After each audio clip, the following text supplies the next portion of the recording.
conseillère en création d'entreprise au sein de la Chambre de métiers et de l'artisanat de la Moselle. Et cette conférence va être co-animée. Je vais laisser présenter mon homologue. Bonjour à tous, bonjour à toutes. Donc, je me présente, Anne Becker, conseillère à la création reprise d'entreprise au sein de la Chambre de commerce et d'industrie de la Moselle, Métropole Metz. Réaliser une étude de marché. Cela consiste à analyser l'environnement au sens large de la future entreprise, afin que vous puissiez prendre des décisions en amont, soit dans le cadre de la création ou bien dans une reprise d'entreprise. Il faudra donc dans ces cas-là que vous distinguiez bien deux marchés différents. Vous allez vous retrouver face à un marché global. Il s'agit surtout d'un marché national, voire peut-être international, qui regroupe tous les acheteurs et tous les vendeurs. Vous aurez également le marché de votre entreprise. Celui-ci sera composé de vos acheteurs, la cible de votre clientèle, et de vos concurrents. Donc, un marché, c'est vraiment un lieu physique, voire même virtuel, sur lequel sont échangés des biens et des services de nature diverses. Cette étude de marché peut avoir un contexte. Nous allons le voir donc sous la forme d'un tableau.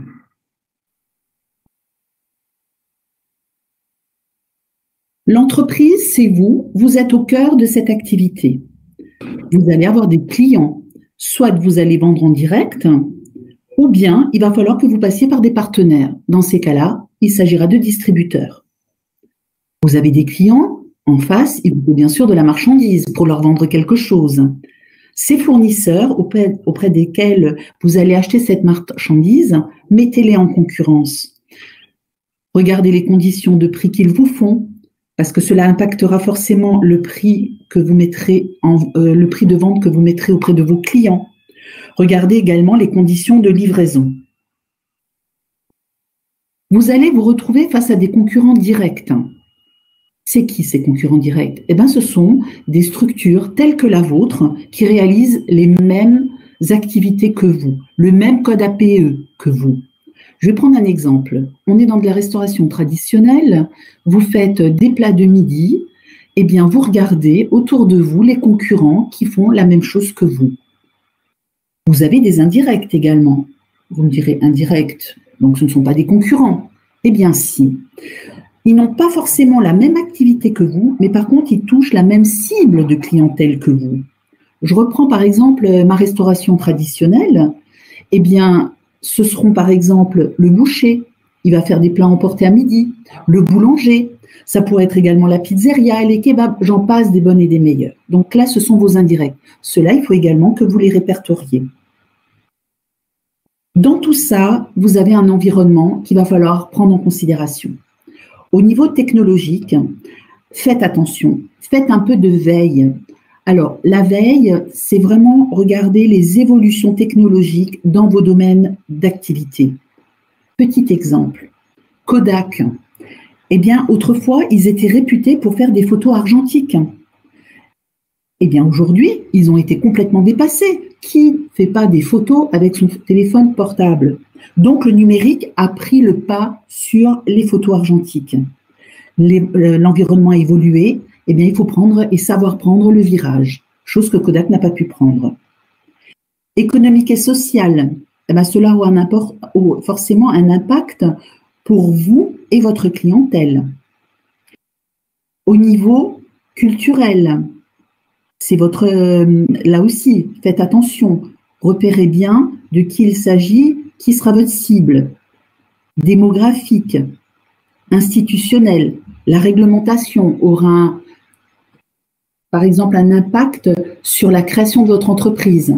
Si vous n'avez pas certaines certifications ou certains diplômes avant la création de l'entreprise, arrangez-vous pour les avoir parce que vous ne pourrez peut-être pas créer le cas échéant, voire peut-être pas embaucher de personnel. Voilà, donc ça c'est un petit peu le contexte sous une forme imagée de l'étude de marché. Pourquoi faut-il faire une étude de marché? Dans un premier temps, analysez le besoin de ses clients. Il est toujours plus simple de répondre à un besoin que de le susciter. Ça peut être le cas, bien évidemment, mais dans ces cas-là, il y aura un impact au niveau de la communication beaucoup plus important. S'assurer que votre projet soit réalisable. Prospectez déjà des futurs clients. Vous n'avez pas le droit de vendre, mais vous pouvez prospecter. Connaître les points faibles et les points forts de vos concurrents. Par exemple, les prix qu'ils pratiquent déjà. Cela vous permettra déjà de vous positionner par rapport au marché. Les faiblesses de vos concurrents seront vos atouts à vous. Afin de connaître un petit peu ces éléments de vos concurrents, pourquoi ne pas vous positionner, par exemple, comme un client mystère? Et vous recenserez donc tous ces éléments. Tester et corriger son projet avant la création. Ce qui ne fera que confirmer le choix de votre activité, le cas échéant.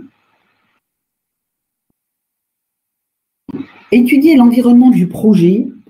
Il y a des facteurs dont vous devez vraiment prendre en considération. On va vraiment marquer un petit peu le point là-dessus. Facteurs technologiques, donc comme je vous disais précédemment, état et évolution des techniques de production. Regardez, les choses bougent très vite aujourd'hui. Au niveau économique et social, voir un petit peu l'évolution de la population, les comportements socio-professionnels, leurs revenus, peut-être les variations saisonnières également. Ça vous permettra de détecter les tendances du secteur, les évolutions des comportements d'achat de vos clients, les besoins aussi de ces consommateurs. Comme je disais précédemment, les facteurs institutionnels. Toute cette réglementation qui est liée à un produit ou un service. Je vais prendre un exemple. Une personne, par exemple, qui veut créer une agence immobilière. Elle ne peut pas créer comme ça parce qu'elle décide du jour au lendemain qu'elle a les compétences, parce qu'elle connaît un petit peu le marché de l'immobilier. Non, il faudra qu'elle ait une carte d'agent immo. L'activité est réglementée. On ne peut pas faire n'importe quoi. Il en est de même, par exemple, pour les activités dans le BTP. Elles aussi, elles sont réglementées. Et au niveau des facteurs culturels, éthiques et au niveau des valeurs également de vos clients. Donc, pour anticiper et intégrer tous ces éléments dans votre projet, il faut que vous fassiez une étude de marché et que vous en ayez conscience. Que faire de toutes ces informations maintenant? C'est bien beau, on a répertorié des outils. Donc, on va le voir sur la slide suivante. Les composantes de l'étude de marché. Donc, la clientèle. Premièrement, c'est étudier votre clientèle. Donc, à qui va-t-on vendre? Est-ce qu'on va vendre à des particuliers, à des professionnels, à des collectivités? Donc, tout ça va avoir une influence sur votre stratégie commerciale et également sur votre trésorerie. Pourquoi on parle de stratégie commerciale et de trésorerie? Un client particulier, vous ne communiquez pas de la même manière à un particulier qu'à un professionnel. Et au niveau des règlements, donc un particulier, la plupart du temps, il va vous régler comptant, tandis que si vous travaillez en B2B, le délai de règlement va être plutôt de 30 à 40 jours. Et pour les collectivités, les délais de règlement sont bien au-delà. Donc, dans ce cadre, il faut bien prévoir une trésorerie pour votre démarrage d'activité. Donc, inclure tous ces aspects dont votre cible clientèle. Ensuite, définir à quel besoin correspond ce produit. Donc, sachez que les besoins sont stables, mais les manières de les satisfaire évoluent. On crée donc une nouvelle façon de les satisfaire. Un exemple, les besoins en fonction des avancées technologiques. Un exemple, un adolescent, les adolescents ont un besoin d'appartenance. Pour assouvir leurs besoins en 1980, ils se retrouvaient dans la rue en bande. Dans les années 2000, ils utilisaient MSN. Puis il y a eu Facebook et maintenant il y a Instagram et Snapchat. Le besoin est toujours le même, c'est le besoin d'appartenance, mais la solution utilisée est différente. Donc, bien prendre en compte ces avancées technologiques. Également, les besoins dépendent de l'évolution sociale des individus, dépendent également des normes imposées par le groupe auquel vous appartenez et dépendent aussi en fonction du contexte. C'est très important à prendre tous ces éléments en compte dans le cadre des besoins par rapport à ce produit que vous allez proposer. On parle de produits, mais également de services. Ensuite, au niveau des comportements d'achat des clients, mettez-vous à la place des clients, faites des recherches. Est-ce que les clients achètent en ligne, hors ligne? Est-ce qu'ils recherchent sur le site Internet? Est-ce qu'ils vont sur des sites comparatifs? Est-ce qu'ils vont sur les sites d'échange entre consommateurs, sur les réseaux sociaux? Donc, intégrez tous ces éléments par rapport au comportement d'achat des clients. Bien sûr, ensuite, qu'allez-vous vendre et pourquoi? Donc, bien réfléchir à vos types de clients et comment va-t-on vendre? Donc, par quel mode de distribution? Par quels outils de communication? Vous allez donc avoir tous ces composants de l'étude de marché par rapport aux clients. Après l'étude des clients, étudiez bien les concurrents. Donc, les concurrents, Anne vous en a déjà parlé. Donc, recherchez leur localisation. Et étudiez vos concurrents directs et indirects dans votre zone de chalandise. Où sont-ils localisés? C'est quoi le profil type de leur clientèle? Quelle est leur politique commerciale? Quel prix pratiquent-ils? Quels sont les atouts de ces concurrents? Donc, par rapport à cette étude, vous allez pouvoir répondre à toutes ces questions.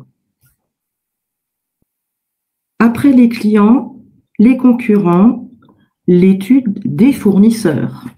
Les fournisseurs, faites un comparatif des prix. Effectivement, le prix n'est pas la seule condition à prendre en compte. Un prix attractif au niveau d'achat va avoir une répercussion sur votre prix de vente, effectivement. Mais sachez qu'au niveau des fournisseurs, il faut que vous trouviez un partenariat, que vous voyez également des conditions de livraison, des conditions de règlement. Il est préférable de régler votre fournisseur plutôt à 30 jours que de régler votre fournisseur au comptant. Et bien sûr, les conditions de réassort, c'est-à-dire qu'en cas de commande importante, est-ce que c'est livraison jour A, commande jour A pour livraison jour C? Voyez également s'il propose de la formation, est-ce qu'il y a un commercial qui passe. Donc, tous ces éléments sont importants par rapport aux fournisseurs. Donc, étudiez, faites des demandes de prix auprès des fournisseurs potentiels. Où trouver toutes ces informations pour réaliser une étude de marché? Au niveau de l'environnement technologique, vous avez la presse spécialisée. Vous avez des fiches professionnelles sur le site de BPI France. Vous avez les fédérations professionnelles ou le syndicat du secteur. Le MEDEF, la FNAIM, c'est la Fédération nationale de l'immobilier, la FFB, Fédération française du bâtiment, la CAPEB, c'est la Confédération de l'artisanat et des petites entreprises du bâtiment. L'UDP, c'est l'Union des entreprises de proximité pour l'artisanat et le commerce. Et vous avez également la CPME, c'est la Confédération des petites et moyennes entreprises. Elle est l'organisation patronale dédiée exclusivement aux TPE-PME françaises, tous secteurs confondus. Donc, vous retrouverez des informations sur l'industrie, le commerce, les services et l'artisanat. Vous avez ensuite l'environnement économique et social. Pour trouver des informations à ce sujet, vous avez bien sûr l'Observatoire local de l'INSEE. Nous vous avons mis le site Internet, le CREDOC, les syndicats ou organisations professionnelles de l'activité envisagée. Et les sites spécialisés aux tendances des consommateurs, lsaconso.fr et les tendances. Voici pour les informations technologiques, économiques et sociales. Et ensuite, pour trouver des informations au niveau institutionnel, Vous avez donc toutes les réglementations relatives à un produit ou à un service, donc les conditions d'installation, règles et usages de la profession. Vous pouvez consulter les fiches professionnelles de BPI France. Donc, en dessous, nous vous avons mis le site bpifrancecreation.fr et vous avez les activités réglementées. Sinon, vous pouvez vous adresser directement à la Chambre de commerce et d'industrie ou à la Chambre de métiers et de l'artisanat et nous vous informerons sur les conditions d'installation, les règles, les usages de la profession, pour certaines activités, les qualifications requises. Vous trouverez également sur Internet ce qu'on appelle les fiches métiers. Ce sont des fiches qui sont très bien renseignées. Vous tapez fiches métiers sur Internet, vous tombez directement sur le site. Il y a à peu près 500 fiches métiers qui sont présentées sur ce site. Au niveau de l'environnement culturel, vous avez toujours, concernant l'éthique et la valeur, la prise en compte des principes du développement durable devient également incontournable pour certaines activités. On parle au niveau de l'environnement institutionnel, de la réglementation. Je reviens, Anne vous en a déjà parlé, il y a des activités où il y a obligation d'avoir soit une formation de niveau 5 ou d'autres formations ou des réglementations si vous avez une activité bruyante ou une activité de restauration. Il y a plein de règles et usages pour certaines professions. Donc, informez-vous en premier par rapport à toutes ces réglementations.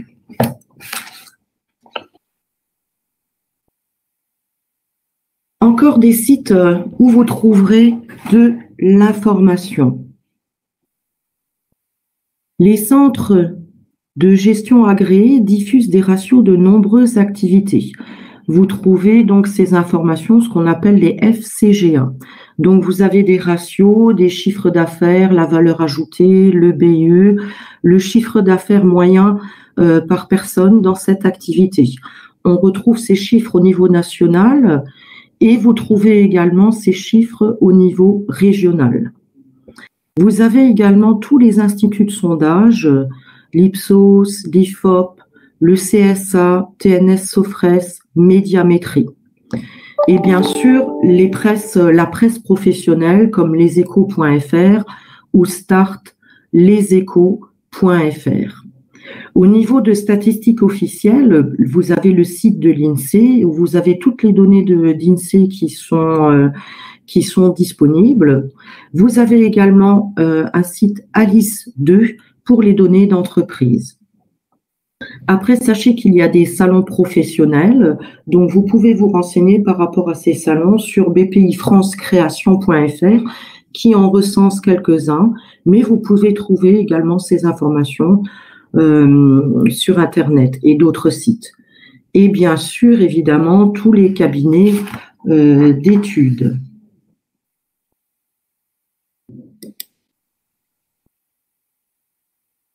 Toutes ces informations, qu'allez-vous en faire?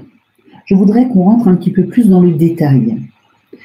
Il va falloir synthétiser toutes ces informations obtenues et garder uniquement les plus importantes.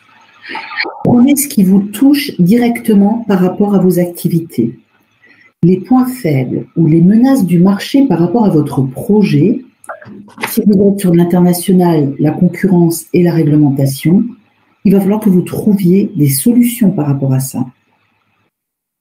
Au niveau des opportunités potentielles, pouvez-vous les exploiter dans votre projet? Les tendances qui risquent d'impacter votre projet immédiatement ou à plus ou moins long terme, comment les utiliser dans votre projet? Les éléments qui pourront vous faire gagner du temps pour l'étude de marché de votre entreprise, comme par exemple les habitudes de consommation des clients, les critères d'achat. Il y a quand même une chose où il faut vous rendre attentif, c'est que si vous étiez en veille et que vous aviez par rapport à la pandémie actuelle, il va falloir revisiter des fois votre façon de vendre. Je reprends de nouveau l'exemple de mon restaurateur qui fait de la restauration traditionnelle, qui accueillait ses clients au sein même de son local. Aujourd'hui, il peut faire de la vente à emporter. Il a dû virer un petit peu son activité sur d'autres points pour gagner en chiffre d'affaires. Les éléments qui vous aideront à vérifier la cohérence de la partie financière aussi de votre projet, tous les investissements auxquels vous pourrez avoir besoin d'avancer de l'argent, de faire des acquisitions, des ratios financiers, tous ces éléments-là, eh bien, il va falloir les prendre en considération en amont. Voilà pourquoi l'étude de marché. Il ne faut surtout pas vous contenter d'une seule source d'information. Il faut vraiment bien connaître le contexte dans lequel vous allez lancer votre entreprise. Même si vous êtes sur une reprise d'entreprise, restez en veille tout au long de la vie de l'entreprise. Les choses changent, il faut anticiper. Et ne dites jamais, ça ne m'arrivera pas. Sachez prendre les bons virages au bon moment.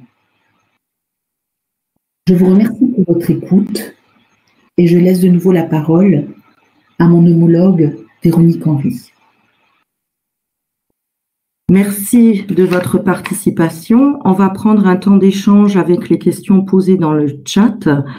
En attendant, je vais repasser donc les diapos pour trouver les informations, que vous ayez le temps de prendre des notes. Et bien sûr, vous pouvez toujours revenir vers la CCI ou la CMA dans le cadre de l'accompagnement de vos projets respectifs. Juste une petite synthèse.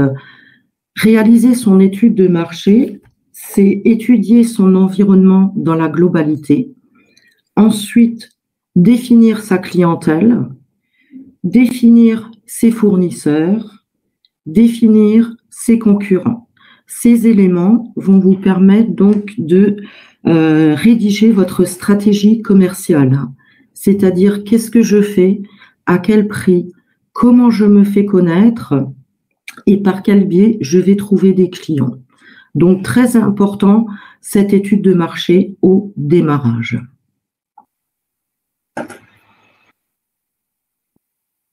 Alors, nous avons une question sur le plan de marché.